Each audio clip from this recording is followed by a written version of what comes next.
Hey, I'm Nikita. I'm a software engineer working at Freed. It's a health tech AI startup. I've been in the tech world for a few years now, and I was a part of Girls Who Code in their pilot program in 2012. And I'm now a part of the Girls Who Code Alumni Council, where I'm helping shape the future of the program. And I'm so excited to be here with Kome. So I'd love to have you introduce yourself. Yeah, sure. Great. Thank you, Nikita. So my name's Kome Jones. I am an executive director here at Morgan Stanley. I am based in our New York office. If you can't tell from my accent, I'm actually originally from London, but moved to the States, about 7 years ago now. So really, really pleased. Firstly, it's kind of amazing to be here, and I can't quite believe that I'm at the stage where I have to advise, a young woman who are just starting out in their career because I feel like, I was that young woman, and just making my start. I remember it like it was yesterday. So really, really pleased to be here and kick off this discussion with you. Awesome. Thank you so much. Yeah, so maybe we can start off by talking a little bit about how you started in the industry and tell us about your current role. Sure. So as I said, I'm an executive director here at Morgan Stanley. I am the chief of staff for our cybersecurity function, really supporting the strategic planning and the execution within our function. I also act as a very trusted advisor to our global chief information security officer and the rest of the cyber management team, providing insight and recommendations on very critical decisions for the department. I manage our day-to-day operational cadence of the cyber function and also have oversight on our financials, on our workforce strategy, on our program governance, communications, training, as well as employee engagement. I really was first inspired by a career in tech by other women who looked like me, who encouraged me, who made me believe in the art of the possible. And so I've been extremely fortunate to see those amazing women in executive leadership roles really mentor me, and show me that, having a career in tech is possible and feasible. That's amazing. I know that mentors have been really important in my life as well. And yeah, they help inspire and keep you motivated. Yeah. What was your journey into the industry like? Yeah, so as I said, well, I started out actually in my career in financial services. So I started my career at another big bank, essentially focused on management and strategy within operations and engineering. I've always been very action oriented, and so give me a task and I'll execute it in a very timely fashion. And so the role of chief of staff to me really was very appealing because it was dynamic, it was varied, it was highly impactful. And furthermore, I'm just a naturally curious person and was always intrigued by multiple disciplines. And so, whether that be kind of the arts or philosophy, finance, technology, like I was really multifaceted in that respect and kind of into it all. And it was a real leveler, particularly at university when I got the chance to kind of engage with peers on different topics, and the kind of course that I took at university was international finance, economics as well. And so even though I didn't really excel in math as per se, I was determined to be in a field where I would challenge myself and stretch myself and had to take those fundamental mathematical courses in order to do that. So I've always been in a position where essentially I'm like, okay, what are the boys doing? Sign me up. I'm going to challenge and stretch myself. And, I can do that as well. So that was kind of always my motto. And very early on in my career, a mentor advised me to really go where the growth was. And so again, another lesson in having really great mentors and kind of keeping your ears open. But also this very much stuck with me because the technology landscape was just rapidly evolving, particularly within financial services. When I graduated in 2010, technology was no longer deemed as a back office function, but it was rather at kind of the forefront of enabling digital finance and e-trading. And so it was really around 2016 when I decided to be brave and take on a new challenge. And I wanted to build out my domain knowledge, and an opportunity arose in me leading the regulatory function within cybersecurity. At that time, my role was really to liaise and talk with different regulatory bodies about our cybersecurity program, the posture and maturity of that program, and how we protect the firm's data.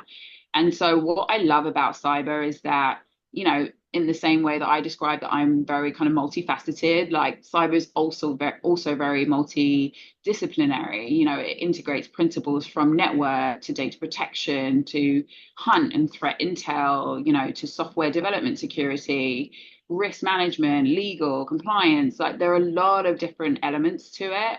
And I think today we are really realizing the potential of emerging technology through generative AI and quantum computing. Cyber threats are becoming a lot more sophisticated.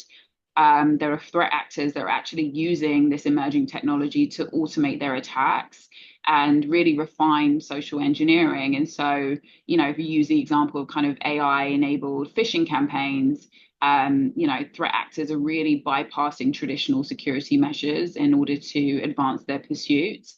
And so, it's I finally struck the right balance in being able to kind of ground myself in a field that feels very like relatable and tangible.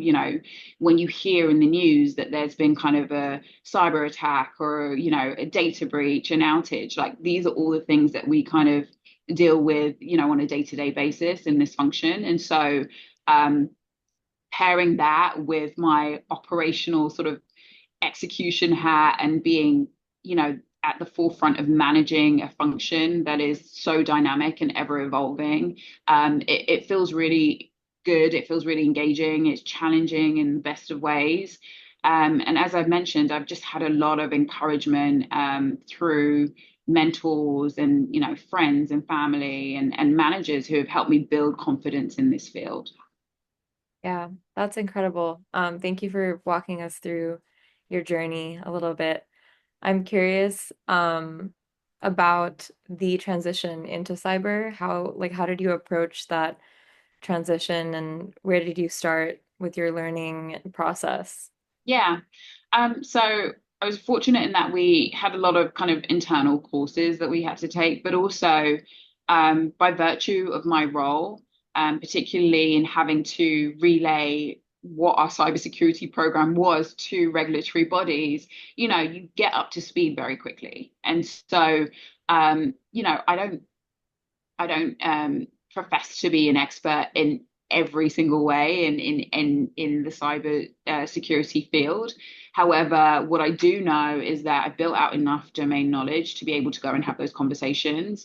And what I don't know, I definitely soak in and seek advice from SMEs in that particular field. So, for instance, if our regulators are looking on a particular topic around application security, and I'm not an expert in that, I very much kind of grab colleagues and have built enough of a network and a relationship to go and sit down with them and say, hey, in layman's terms, just strip this back, just explain it to me very simply. What is it that we're trying to achieve? What have we accomplished? What are we trying to do here? How can I relay that message onto regulatory bodies?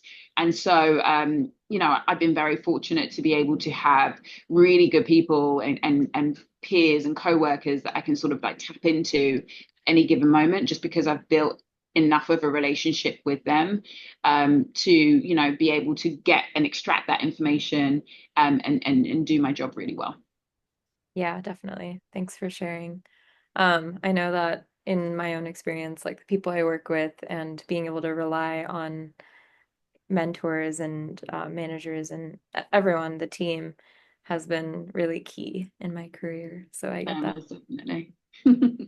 Um, so I know you mentioned a little bit about like seeing what the men around you are doing and kind of wanting to tap into that and learn more and um, uh, excel. So, as a woman in a male-dominated industry, what challenges have you faced and how did you overcome them? It's a great question. I grew up in a very mixed household, and so if anyone knows what it's like to be the eldest, Nikita, you and I have had a conversation about this, but essentially, you pretty much have to hold your own. Like, people are looking to you for kind of leadership and direction, and so my parents run a leadership and development practice back in London, and so they were very frank from the outset on the realities of navigating the workplace, particularly as a Black woman. And so my family and, my dad, my brothers, they really prepared me for a career in a male dominated industry.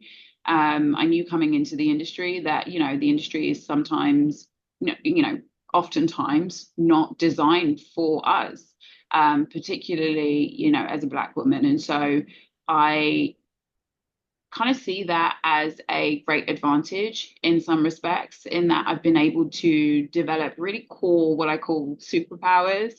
So I leverage my authenticity, I leverage, my background and my diverse culture and the ability to see things from a very different perspective and the empathy that I have. I I hold on to that and leverage that in every single scenario. Um, and so again, even though I know that the industry has kind of made significant strides in the promotion and the advancement of women, there's still a long way to go. But again, my kind of core competencies have been really crucial, particularly as we are looking at kind of a post-COVID environment, where you've got heightened mental health awareness and pronounced anxiety and depression and just instability all around. I think it's really important to go back to the fundamentals and the core competencies around having empathy and really being authentic and living in your truth around the certain things that all of us kind of facing, and using that in order to kind of build really core and trusted relationships. Yeah, definitely. That really speaks to me as well with how I see like what I bring to the table. It's not just the technical skills and um yeah, it's definitely the empathy and compassion and like Yeah. yeah, being a good leader comes with understanding human emotion. So yeah, definitely like uh emphasizing that side of myself and not shutting it down. Yeah. And I think, men have their strengths, women, we have our strengths. We operate just very differently. But I think that, and there was a quote from kind of Madeleine Albright that said, look, there's a real terrible place in hell for women who don't help each other. And I think that obviously, sometimes gender isn't always a unifying factor. However, if we see kind of more women early on in the careers that can kind of help and rally around each other and support each other and like bring, out those kind of core, skills such as empathy and compassion and like leading with that, I think that we can make a huge difference and significant strides in the industry overall.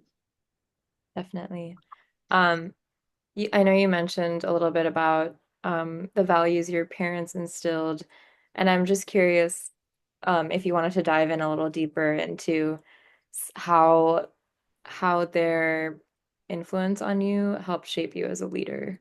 Yeah, no, most definitely. Gosh, like it did everything. I mean, well, first and foremost, I would say that like, they really helped me build my faith. So my faith keeps me super grounded and it helped me to kind of navigate a lot of setbacks and a lot of moments of doubt.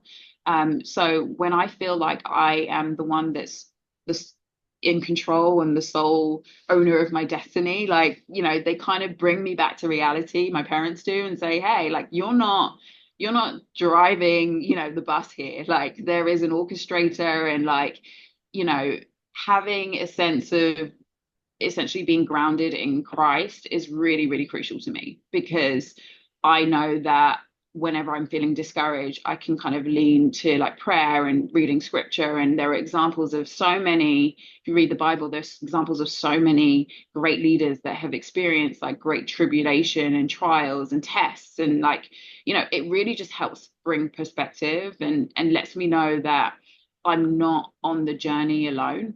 And that I have more of a sense of purpose and an unshakable security in the fact that, like, yeah, Christ is my center and I'm kind of walking in that.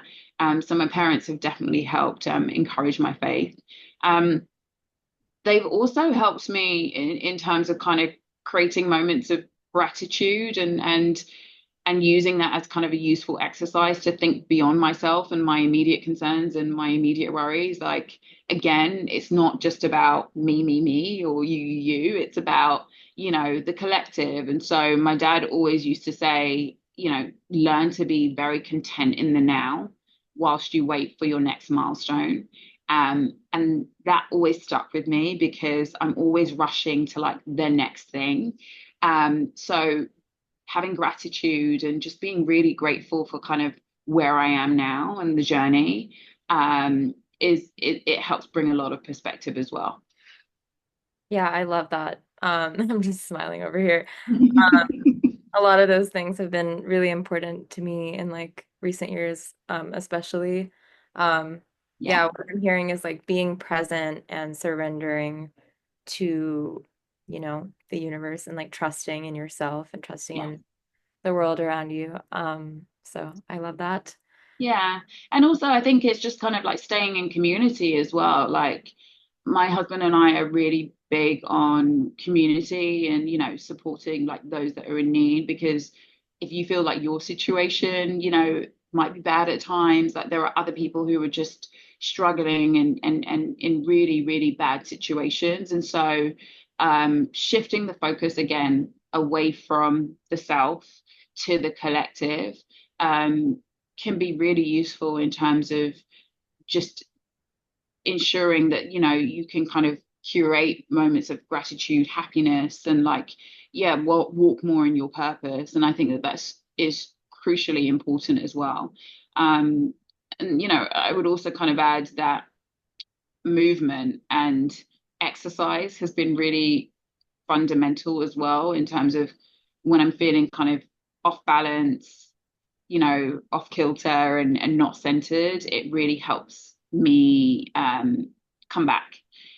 So I enjoy like a combination of like low impact, high impact exercises. I feel super accomplished when I exercise, even though it is it takes a lot to kind of get me to the exercise.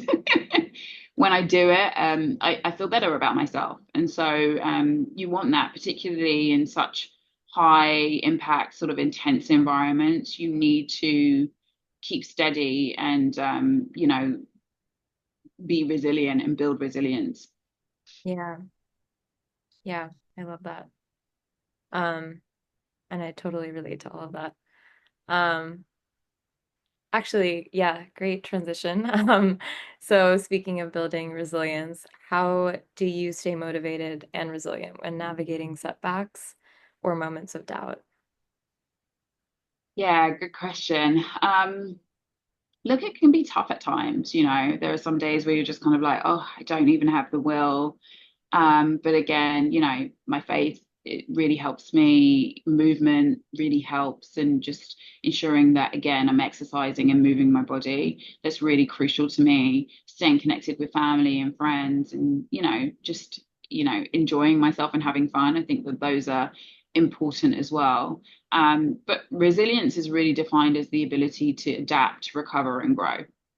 And so if I look over the course of kind of my life, um, if we look at the adaptability, I think kind of given my career history, I've been in roles where I've had no choice but to adapt. And I've had to be very flexible in my approach and respond to the ever-changing needs of the environment that I manage. And this is a very core strength of mine. I've built that muscle in over the years. But also I know that for young girls out there, it might be transitions such as kind of changing schools, or, even traveling, moving to a different country, learning a new culture, new job opportunities. I think it's just all preparation in building and sustaining resilience. And so having that adaptability is going to be really, really key, particularly in this industry. If we move on to the recovery piece, I always say that true leadership isn't defined by the mistakes that you made, but how well you can recover from those mistakes. And so I know that people often talk about like bouncing back, but I like to reframe it and talk about failing forward. And kind of working at a startup also kind of taught me the value of inherently failing. And we often struggle with the fear of failing.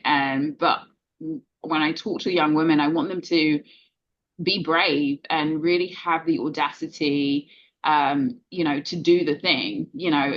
If you're innovating, if you're doing anything, like, and it's kind of worth it in the end. It doesn't always have to be fully baked. And so I think it's just worth remembering that it's worth far more trying something and falling short than just existing in mediocrity. So really learning to kind of being comfortable with failure, has stood me in good stead. And again, recovering from that. So again, taking the lessons, being accountable, taking the lessons from failure, and then just moving forward as opposed to kind of staying stuck. I think you have to do that. And then there's also kind of the physical recovery and the mental recovery piece in order to, again, sustain yourselves in these intense environments. But that really comes through just further understanding yourself. So knowing what your triggers are, knowing when you're out of sync, knowing what kind of brings you confidence, what brings you joy, what brings you peace, like staying in those more positive places and using that as a springboard to forge the path ahead, is really, really crucial. And then the last piece I'll touch on is just really around kind of growth, through the definition of what it means to be really resilient. And so I'm a big advocate again for forward movement. My husband would always say that I kind of like to apply the pressure and bring on a new challenge. And so I often say that staying stagnant is just very limiting. It's very boring. So looking for new ways to really stretch yourself, to challenge yourself is always refreshing. And dreaming big, dreaming big or small takes the same amount of effort. So you might as well dream big and continue on that journey. I love that. Um, yeah, failing forward and dreaming big are really important to hold on to. Yeah, I guess in that vein, what other advice would you like to share for women and girls hoping to pursue careers in tech? Yeah. Um, I would say it's important to have like an ownership mindset. So take responsibility and, in really kind of ensuring that you're advocating for yourself. I feel confidence comes through tracking your accomplishments, your contributions, like focus on getting that right first so that your work can really speak for itself. Um, and then comes the kind of the other skills that you want to start building out and developing, so whether that be kind of relationship building, being a great connector, and that's a key quality. And so over time, if you can kind of forge a really extensive network, that will help you in the long run and stand you in good stead. Spending time with colleagues, strengthening that relationship. I think it's fundamental in kind of moving ahead, but also influencing decision making in your day to day. So that's really key as well. And it also helps in terms of kind of fostering a lot of trust within your teams, when you're kind of putting the team accomplishments ahead of your own. So, there is no I in team is very, very true, because we spend so much time with kind of our coworkers and colleagues.